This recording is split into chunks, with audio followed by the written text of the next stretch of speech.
Hi friends, నమస్తే అండి. నేను మీ Bhargavi. Welcome to our channel. ఇవాళ మన వీడియోలో బంగాళదుంప ముద్దకూర తయారు చేస్తున్నానండి. దీనికోసం నేను 1/2 కేజీ బంగాళదుంపలు తీసుకున్నాను. ఇవి నీట్గా వాష్ చేసేసి పెట్టుకున్నాను. ఇవి కుక్కర్లో పెట్టేస్తాను. కుక్కర్లో పెట్టి 3 విజిల్స్ రానిస్తే సరిపోద్దండి. ఎక్కువ బాగా మెత్తగా ఉడకాల్సిన అవసరం లేదు. అవి కుక్కర్లో పెట్టేస్తాను. తర్వాత ఇగోండి, దాంట్లో కావాల్సిన చిన్న మసాలా అండి: పచ్చిమిరపకాయలు, జీలకర్ర, వెల్లుల్లిపాయ. ఇవి కొంచెం కోర్సుగా మిక్సీ పట్టుకుందాం. ఇగోండి, కుక్కర్లోంచి తీసి పొట్టు ఒలిచేసి పెట్టుకున్నాను. మీడియం సైజు ఉల్లిపాయలు 2 కట్ చేసి పెట్టుకున్నాను. ఇందాక చూపించాను కదా, పచ్చిమిర్చి, జీలకర్ర, వెల్లుల్లి కొంచెం కచ్చా పచ్చాగా దంచేసి పెట్టుకున్నాను. దీన్ని కొంచెం పెద్ద ముక్కలుగానే కట్ చేసుకుందామండి. చిన్నవి కట్ చేసామనుకోండి కూర మరీ చిదురైపోతుంది. కొంచెం పెద్ద ముక్కలుగానే కట్ చేసుకుందాం. స్టవ్ వెలిగించి పాన్ పెట్టానండి. ఆయిల్ వేసాను, హీట్ ఎక్కింది. ఇప్పుడు ఆవాలు, జీలకర్ర వేయట్లేదండి, మనం దాంట్లో వేసుకున్నాం కదా మసాలాలో. కొద్దిగా ఆవాలు, కొద్దిగా మినపప్పు, కరివేపాకు, తాలింపు కొద్దిగా వేగనిద్దాము.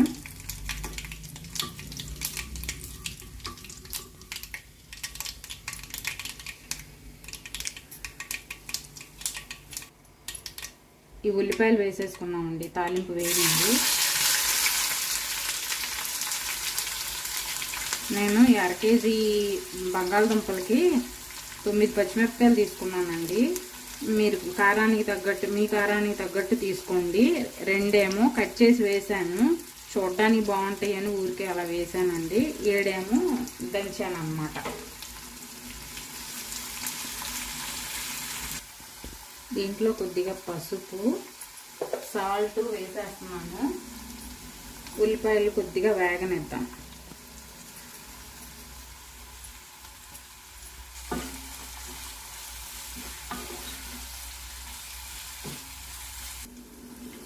ఉల్లిపాయ ఇలా వేగింది కదండి. దీంట్లో ఇప్పుడు ఇందాక మనం చేసుకున్న పచ్చిమిర్చి, జీలకర్ర, వెల్లుల్లి పేస్ట్ని వేసేస్తున్నాను. దీన్ని కూడా కొంచెం వేగనిద్దాం.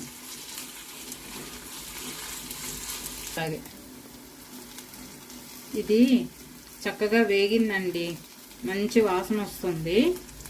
ఇప్పుడు ఈ బంగాళదుంప ముక్కలు ఇందులో వేసేసుకుందాము. ఒకసారి కలుపుదాం.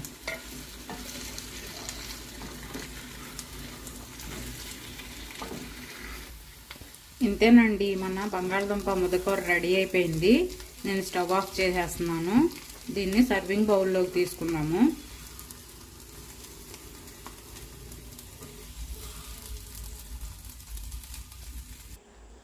ఇంతేనండి మన టేస్టీ బంగాళదుంప ముద్దకూర. ఇది చాలా ఈజీగా చేసుకోవచ్చు అండి. చాలా టేస్ట్గా కూడా ఉంటుంది. మీరు కూడా ట్రై చేయండి friends. Thank you for watching.